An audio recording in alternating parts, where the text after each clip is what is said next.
గద్దలపై వనదేవతలు అంతా కొలువుదీరడంతో మేడారంలో నిండు జాతర కొనసాగుతోంది. దర్శనాలకు భక్తులు పోటెత్తారు. వనదేవతల నామస్మరణతో మేడారం ప్రతిధ్వనిస్తోంది. మేడారం జాతర సందడిని మా ప్రతినిధి సతీష్ ప్రత్యక్ష ప్రసారం ద్వారా అందిస్తారు. కావ్య, వనదేవతల దర్శనానికి మొత్తం భక్తులంతా కూడా పోటెత్తారు. రాష్ట్ర నలుమూల నుంచే కాకుండా పొరుగు రాష్ట్రాల నుంచి పెద్ద సంఖ్యలో భక్తులు తరలి రావడంతో మేడారం జాతర ఎంతో అంగరంగ వైభవంగా జరుగుతుందని చెప్పొచ్చు.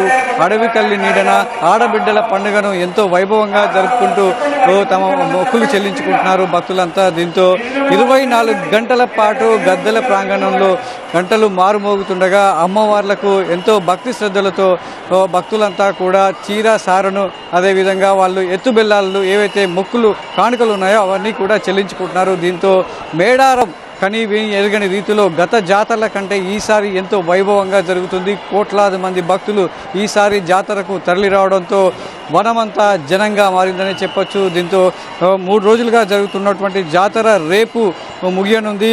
వనంలో నుంచి జనంలోకి వచ్చినటువంటి దేవతలు సమ్మక్క సార్లమ్మ రేపు మళ్ళీ తిరిగి వనానికి వెళ్ళేంత వరకు ఎంతమంది అయితే భక్తులు ఉన్నారో అంతమంది అమ్మలవారిని దర్శించుకోవడానికి తరలి వస్తున్నారు. కుటుంబ సమేతంగా ఈరోజు ఉమ్మడి వరంగల్ జిల్లా వ్యాప్తంగా సెలవు ప్రకటించడంతో పిల్ల పాపలతో కలిసి వచ్చినటువంటి కుటుంబాలన్నీ కూడా ఆ ఎత్తుబెల్లాలు సమర్పిస్తూ అదేవిధంగా వాళ్ళ కోరిన కోరికలు తీర్చేటువంటి తల్లులుగా భావిస్తే వారికి సంబంధించినటువంటి ఏవైతే మొక్కులు ఉన్నాయో అవన్నీ చెల్లించుకుంటున్నారు.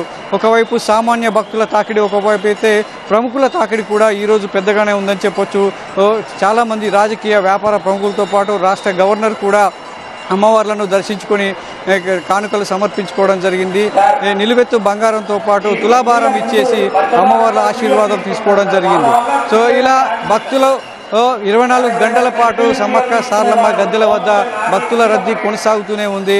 మరోవైపు రేపు ఒకరోజు మాత్రమే జాతరకు సమయం ఉండడం, గద్దెల నుంచి అమ్మవారు తిరిగి మళ్ళీ వనాలకు వెళ్ళేటువంటి సందర్భం కావడంతో సరిగ్గా ఈ సమయానికి సమ్మక్క సార్లమ్మ గోవిందరాజు పగిడిద్దరాజు మళ్ళీ వనప్రవేశం చేస్తారు. కాబట్టి ఈ సమయానికల్లా పూర్తి స్థాయిలో భక్తులంతా సుదూర ప్రాంతాల నుంచి ఆర్టీసీ బస్సుల్లోనూ వ్యక్తిగత వాహనాల్లోనూ తరలివచ్చి అమ్మవార్లకు మొక్కులు సమర్పించుకుంటున్నారు. అయితే పెద్ద సంఖ్యలో తరలి వస్తున్నటువంటి భక్తుల రద్దీని నియంత్రించేందుకు ఏ భక్తులకు కూడా ఇబ్బంది లేకుండా అమ్మవార్ల దర్శనాన్ని కల్పిస్తూ వాళ్ళ క్షేమంగా తిరిగి వాళ్ళ ఇళ్లకు పంపించేలా పోలీసు శాఖ కూడా పటిష్టమైనటువంటి బందోబస్తు ఏర్పాటు చేస్తుంది. అయినప్పటికీ చాలామంది భక్తుల సంఖ్య తాకిడి ఎక్కువగా ఉండడంతో గద్దెల నుంచి క్యూ లైన్ల నుంచి అదేవిధంగా ఒక 1/2 కిలోమీటర్ మేర భక్తులు ఇంకా బార్లు తీరే ఉన్నారని చెప్పొచ్చు.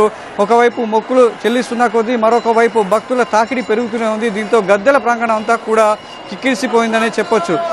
ఇందులో ఉదయం నుంచి ఇప్పటి వరకు దాదాపు 20 మంది భక్తులు అస్వస్థతకు గురి కావడంతో గద్దెల ప్రాంగణంలో ఉన్నటువంటి రెస్క్యూ టీము వారంతా కూడా వెంటనే వాళ్ళని సమీపంలో ఉన్నటువంటి ఆసుపత్రికి తరలించి చికిత్స అందిస్తున్నారు. భక్తులు కూడా ఎక్కడ ఇబ్బంది లేకుండా చూసుకుంటూ ముందుకు కదులుతున్నారు. ఒకవైపు సాధారణ భక్తులు గద్దెల అవతల నుంచి దర్శనం చేసుకుని తమకు సంబంధించినటువంటి కానుకలను గద్దె లోపలికి విసురుతున్నటువంటి క్రమంలో కొంతమంది గాయపడుతున్నారు. వాళ్ళందరినీ గుర్తించి వెంటనే సమీపంలో ఉన్నటువంటి ప్రభుత్వ ఆసుపత్రికి తరలించి చికిత్స అందిస్తున్నారు. మరోవైపు ప్రముఖుల తాకిడి కూడా ఎక్కువగానే ఉంది. గద్దెల లోపలి భాగంలో పోలీసు రెస్క్యూ టీమ్స్ పోలీసుల షీల్డ్ను అడ్డు పెట్టుకుని ప్రముఖులకు అమ్మవార్ల దర్శనం కల్పిస్తూ పోలీస్ శాఖ అదేవిధంగా అక్కడ ఉన్నటువంటి అధికారులంతా కూడా సహకరిస్తున్నారు. ఉదయం దేవాదాయ శాఖ మంత్రి కొండా సురేఖతో పాటు ఇక్కడే గత జాతరకు సంబంధించిన రోజులన్నింటినీ కూడా పర్యవేక్షిస్తున్నటువంటి మంత్రి సీతక్క అదేవిధంగా మాజీ మంత్రులు కొంతమంది రాజకీయ నాయకులంతా కూడా తరలి వచ్చి ఈ అమ్మవార్లను దర్శించుకోవడం జరిగింది. ఇంకా ఈ సమయం నుంచి రేపు 24 గంటలు మాత్రమే సమయం ఉండడంతో భక్తులు ఇంకా తొందరగా అమ్మవార్లను దర్శించుకొని తిరిగి ఇళ్లకు వెళ్ళాలనేటువంటి ఆతృతతో ఉన్నారు. ఎంతో ఉత్సాహంతో ముందుకు కదులుతున్న కొద్దీ కొంత భక్తుల్లో అయితే అసంతృప్తి నెలకొంది. కొన్ని సౌకర్యాలు తాగునీరు కావచ్చు, మూత్రశాలల విషయంలో కొంతమంది భక్తులు ఇబ్బంది పడుతున్నారు.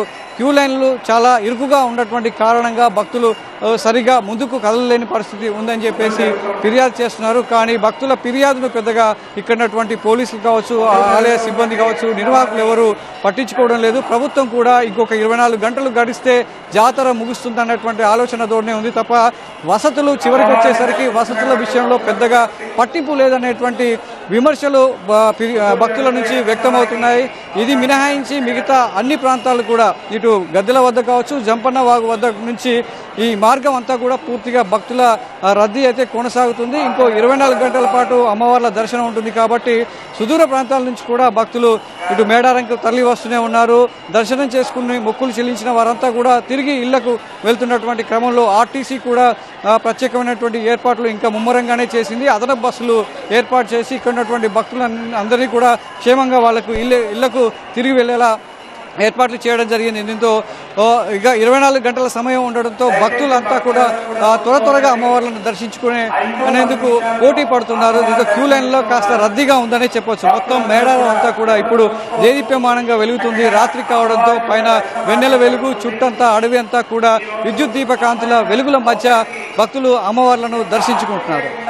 Vote studio.